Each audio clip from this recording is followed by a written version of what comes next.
Hello investors, welcome back to our channel.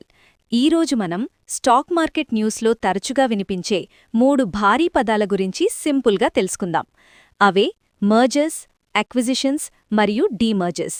వీటిని corporate భాషలో corporate actions అంటారు. ఇవి జరిగినప్పుడల్లా స్టాక్ మార్కెట్లో సునామీ వచ్చినట్టు షేర్ ప్రైజ్లు కదులుతాయి. అసలు ఇవేంటో చూద్దాం. 1. మర్జర్, విలీనం. సింపుల్గా చెప్పాలంటే ఇది 2 కంపెనీల పెళ్లి లాంటిది. 2 వేర్వేరు కంపెనీలు కలిసిపోయి ఒకే పెద్ద కంపెనీగా ఏర్పడతాయి. ఉదాహరణకి మొన్న మధ్య జరిగిన హెచ్డిఎఫ్సి బ్యాంక్ మరియు హెచ్డిఎఫ్సి లిమిటెడ్ మర్జర్. దీనివల్ల కంపెనీ సైజ్ పెరుగుతుంది, ఖర్చులు తగ్గుతాయి. ఇక 2.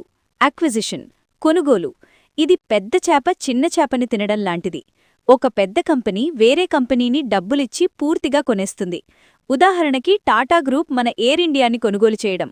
దీనివల్ల పెద్ద కంపెనీకి మార్కెట్లో కాంపిటీషన్ తగ్గుతుంది మరియు కొత్త కస్టమర్లు దొరుకుతారు. ఇక 3. డీమర్జర్, విభజన. ఇది మర్జర్కి పూర్తిగా ఆపోజిట్. ఒక పెద్ద కంపెనీ తనలో ఉన్న ఒక బిజినెస్ని వేరుచేసి దాన్ని ఒక సపరేట్ కంపెనీగా మార్చడం. రీసెంట్గా రిలయన్స్ నుంచి జియో ఫైనాన్షియల్ సర్వీసెస్ విడిపోయింది కదా, అదన్నమాట. దీనివల్ల ఆ సపరేట్ అయిన బిజినెస్కి సొంత గుర్తింపు, వాల్యూ అన్లాకింగ్ వస్తుంది. ఎందుకంత ఇంపార్టెంట్?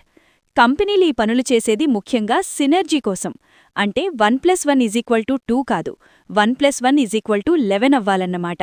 2 కంపెనీలు కలిస్తే ఆపరేషనల్ కాస్ట్స్ తగ్గి లాభాలు డబుల్ అవుతాయి. ఇన్వెస్టర్గా మీకీ వార్తలు చాలా ముఖ్యం. ఎందుకంటే మర్జర్ లేదా డీమర్జర్ జరిగినప్పుడు మీకు ఫ్రీగా కొత్త షేర్స్ వచ్చే ఛాన్స్ ఉంటుంది, లేదా ఉన్న షేర్ వాల్యూ అమాంతం పెరగొచ్చు. Like, share and subscribe. ఈ ఇన్ఫర్మేషన్ మీకు యూస్ఫుల్ అనిపిస్తే ఖచ్చితంగా లైక్ చేయండి.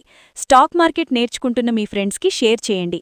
మరిన్ని ఇంట్రెస్టింగ్ టాపిక్స్ కోసం మా ఛానల్ని సబ్స్క్రైబ్ చేసుకోండి. డిస్క్లేమర్: ఈ కంటెంట్ కేవలం ఎడ్యుకేషనల్ పర్పస్ కోసం మాత్రమే.